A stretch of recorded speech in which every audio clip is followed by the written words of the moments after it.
ఈ స్టోరీలోకి వెళ్లే ముందు ఈ వీడియోని లైక్ చేయండి. మా ఛానల్ని ఇంకా సబ్స్క్రైబ్ చేసుకోకపోతే సబ్స్క్రైబ్ చేసుకోండి. ఉత్తరప్రదేశ్లోని గోరఖ్పూర్లో ఓ మహిళ కరెంట్ పోల్ ఎక్కి నిరసన తెలియచేయడంతో అక్కడ కొద్దిసేపు టెన్షన్ వాతావరణం నెలకొంది. వివరాల్లోకి వెళ్తే గోరఖ్పూర్ పిప్రాయిచ్ ప్రాంతానికి చెందిన 34 ఏళ్ల మహిళకు 3 సంతానం. తన భర్త రామ్ గోవింద్ కూలి పని చేస్తుంటాడు. కొన్ని రోజులు కాపురం సజావుగానే సాగింది.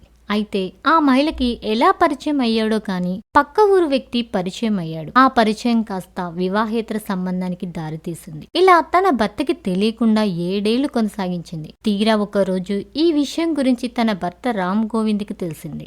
రామ్ గోవింద్ తన భార్యని గట్టిగా మందలించాడు. ఇద్దరికి మాటామాట పెరిగి గొడవ పెద్దదయ్యింది. మాటల్లో మన ఆర్థిక స్థితి బాగోలేదు కనుక నా లవర్ని ఇంట్లో ఉండనిద్దాం, అతని దగ్గర డబ్బు బాగా ఉంది అని భర్తతో ఆ మహిళ వేడుకుంది. తన భార్య మాటలు విని కంగుతిన్న రామ్ గోవింద్ ఇంకోసారి నా దగ్గర ఈ ప్రస్తావన తీసుకురావద్దని చెప్పి కోపంతో ఇంటి నుండి బయటకు వెళ్లిపోయాడు. తర్వాత ఆ మహిళకి ఏమైందో తెలియదు. దగ్గరలోని కరెంటు పోల్ ఎక్కి నాకు నా భర్తతో పాటు నా లవర్ తో కూడా కలిసి ఉండాలని ఉందని నిరసన తెలియజేసింది. అయితే ఆ మహిళకి ఎక్కడ కరెంట్ వైర్లు తగులుతాయో అని కంగారు పడిన స్థానికులు వెంటనే విద్యుత్ అధికారులకు తెలియజేశారు. ఈ విషయం తెలుసుకున్న విద్యుత్ అధికారులు కరెంట్ నిలిపివేసి పోలీసులకు సమాచారం ఇవ్వడంతో ఘటనా స్థలానికి చేరుకున్న పోలీసులు ఆ మహిళని ఎలాగో అలా బతిమాలి నచ్చజెప్పి కిందకు దించారు. దీంతో కథ సుఖాంతమైంది. అయితే ఈ మధ్య సమాజంలో పెరిగిపోతున్న వివాహేతర సంబంధాల వల్ల పచ్చని సంసారాలు నాశనం అవుతున్నాయి.